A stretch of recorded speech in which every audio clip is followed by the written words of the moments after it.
पूनम और राजवीर दोनों पति पत्नी थे और एक ही ऑफिस में काम करते थे। एक बार गर्मियों की भरी दोपहर थी। एक तो इतनी गर्मी, ऊपर से दोपहर में नींद अलग आती है। मेरा तो काम में बिल्कुल मन नहीं लग रहा। अरे पूनम, तुम्हारा तो दोपहर, शाम, रात, ठंडी, गर्मी कभी भी मन नहीं लगता। और तुम्हारा ये लॉकेट, जिसे तुम चमत्कारी लॉकेट बोलती हो, इससे और कुछ तो होता नहीं। कम से कम तुम्हारी नींद ही उड़ा दिया करे। राजवीर की बात सुनकर शीला भी हंसने लगती है। एकदम सही कहा राजवीर तुमने। हाँ, क्या तुम लोग भी जब देखो तब मेरा मजाक उड़ाते रहते हो। और शीला, तू मेरी दोस्त है या मेरे पति की? अरे बाबा, तुम्हारी ही दोस्त हूँ। अच्छा, माफ कर दो और जल्दी जल्दी ये प्रेजेंटेशन पूरी करो, वरना बॉस हम तीनों को काम से निकाल देंगे। हाँ हाँ ठीक है, लेकिन राजवीर दोबारा मेरे लॉकेट का मजाक मत उड़ाना। मेरी माँ के खास तांत्रिक दोस्त ने ये मुझे दिया था, ये बोलकर कि इस लॉकेट में जादुई शक्तियां हैं, ये हमारी रक्षा करता है। हाँ। अच्छा ठीक है पूनम, मैं तो बस मजाक कर रहा था। फिर बाकी दोनों भी काम शुरू कर देते हैं, मगर ऑफिस में सबका एक ही हाल था और हाल ही में उनके फ्लोर का एसी भी खराब हो गया था। तभी अचानक ऑफिस के बाहर से एक घंटी की आवाज सुनाई दी। अरे मोहित, क्या हुआ? कौन है बाहर? ये आवाज कैसी? तभी बाहर खड़ी लड़की बोलती है, मटका कुल्फी, ठंडी ठंडी मटका कुल्फी। मटका कुल्फी बेचने आई है लगता है। अरे वाह, मटका कुल्फी, चलो खाकर आते हैं, वैसे भी गर्मी बहुत है। लेकिन जैसे ही सबने उस लड़की को देखा, सब हैरान रह गए, क्योंकि वो कोई आम कुल्फी बेचने वाली नहीं थी। उसने जीन्स और स्टाइलिश टॉप पहन रखा था, उसके बाल खुले थे। ये देखकर मोहित हंसते हुए बोला, अरे वाह, इतनी मॉडर्न कुल्फी वाली तो पहली बार देखी है। लेकिन लड़की चुप थी। उसने धीमे से अपने मटके का ढक्कन खोला और अंदर से ठंडी ठंडी कुल्फी निकाली। कुल्फी देखकर सबके मुंह में पानी आ गया। तो बताओ फिर, कौन कौन खाएगा ठंडी ठंडी मीठी कुल्फी? मैं खाऊंगा, जल्दी से खिलाना तो। मोहित की बात सुनकर वो लड़की मुस्कुराई और उसने मोहित को एक कुल्फी दे दी। वाह, क्या स्वाद है, एकदम मेरे गांव की याद दिला दी। वहां भी ऐसी ही मटका कुल्फी मिलती थी। चिंता मत करो, अब रोज ऐसा ही स्वाद मिलेगा। रोज आऊंगी यहाँ कुल्फी बेचने। सबको कुल्फी खिलाने के बाद वो लड़की अपना मटका उठाकर चली गई। अगले दिन ऑफिस में कुछ अजीब हुआ। जिन लोगों ने पिछले दिन उस लड़की से कुल्फी लेकर खाई थी, वो ऑफिस ही नहीं आए। अरे ये शीला, मोहित, ये सब ऑफिस क्यों नहीं आए? शायद किसी काम से छुट्टी ले ली होगी। मगर इतने सारे लोग एक साथ कैसे छुट्टी ले सकते हैं? बड़ी अजीब बात है। और शीला तो हमेशा छुट्टी लेने से पहले मुझे फोन करके बताती है। क्या तुम भी पूनम, तुम उसकी कोई सेक्रेटरी थोड़ी हो जो हर बार ही तुम्हें फोन करके बताएगी। छोड़ो ना, हमें क्या। अच्छा ठीक है। पूनम की तरह ऑफिस में बाकी सबने भी बात को नजरअंदाज कर दिया। लेकिन दोपहर में फिर वही घंटी की आवाज सुनाई दी। वही लड़की फिर से कुल्फी बेचने आई थी। आज फिर से ऑफिस के कुछ लोग बाहर निकल गए, मगर पूनम खिड़की से झांककर बाहर देख रही थी। उसे उस लड़की में कुछ अजीब लग रहा था। उसने धीरे से राजवीर से कहा, राजवीर, तुम्हें ये लड़की अजीब नहीं लगती? पूनम की बात सुनकर राजीव हंस पड़ा। ओहो पूनम, वो बेचारी तो बस कुल्फी बेच रही है, अब तुम उसके पीछे क्यों पड़ गई? हाँ हाँ, तुम्हें तो जीन्स टॉप पहनने वाली सारी औरतें ही बेचारी लगने लगती हैं, और मैं ही सिर्फ सबसे बुरी हूँ। अरे, मेरा ये मतलब नहीं था। कहाँ तुम, कहाँ वो। तुम भला उस कुल्फी बेचने वाली से क्यों जलने लगी? ये सब बातें छोड़ो, चलो हम भी कुल्फी खाते हैं। नहीं, मुझे नहीं खानी, तुम ही खाओ। अरे इतना गुस्सा क्यों? अच्छा ठीक है, नहीं खाएंगे कुल्फी। लेकिन आगे पूनम कुछ नहीं बोलती। अगले दिन फिर वही होता है। जिन 3-4 लोगों ने कुल्फी खाई थी, वो लोग अगले दिन ऑफिस नहीं आते। अब तो सबको ये बात थोड़ी अजीब लगने लगी थी।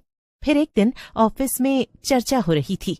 यार, तुम सबने ध्यान दिया, पिछले कुछ दिनों से कई लोगों ने ऑफिस आना बंद कर दिया। हाँ, और कुछ लोगों के घर वाले तो कह रहे हैं कि उन्हें भी नहीं पता वो लोग कहाँ गायब हो गए। लेकिन आखिर ये लोग पूनम भी वहीं बैठी उन लोगों की बातें ध्यान से सुन रही थी। उसी दिन दोपहर में फिर से वो कुल्फी वाली आ गई। इस बार पूनम और भी ध्यान से उसे देखने लगी। उसने देखा जब भी कोई कुल्फी खाता तो लड़की की आंखों में एक अजीब सी चमक आ जाती थी। ये देखकर पूनम डर गई। जरूर लोगों के गायब होने के पीछे इसी कुल्फी वाली का हाथ है। ये सोचकर उसने फिर से राजवीर से कहा, राजवीर, मैं वॉशरूम होकर आती हूँ, प्लीज तुम कुल्फी मत खाना। लेकिन जब पूनम वॉशरूम गई तो राजवीर चुपके से बाहर चला गया।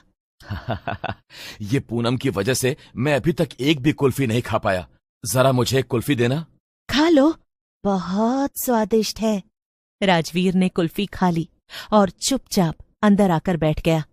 रात को पूनम और राजवीर के घर में सब कुछ रोज जैसा ही था, लेकिन आधी रात को अचानक पूनम की आंख खुली। उसने देखा राजवीर बिस्तर पर नहीं था।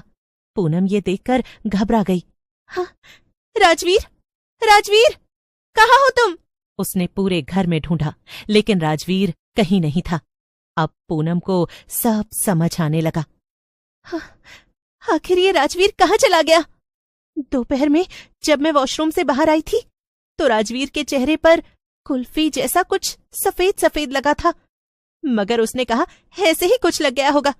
यानी पक्का उसने कुल्फी खाई और अब वो गायब हो गया। पूनम सारी बात समझ गई थी और उसके मन में वही कुल्फी वाली लड़की घूम रही थी, लेकिन ये समझ नहीं आ रहा था कि आखिर वो करे तो करे क्या।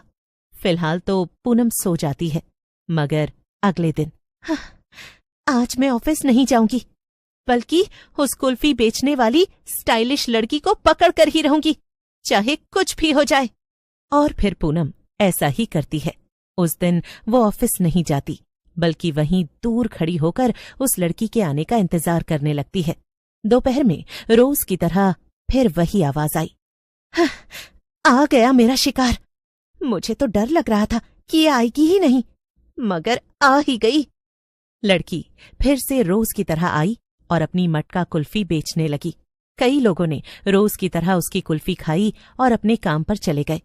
शाम को जब वो वापस जाने लगी तो पूनम उसका पीछा करने लगी। आज तो देख कर रहूंगी कि ये कुल्फी बेचने वाली का घर कहाँ है और कहाँ छिपा रखा है इसने सभी लोगों को। जरूर ये किसी किडनैपिंग टीम का हिस्सा होगी।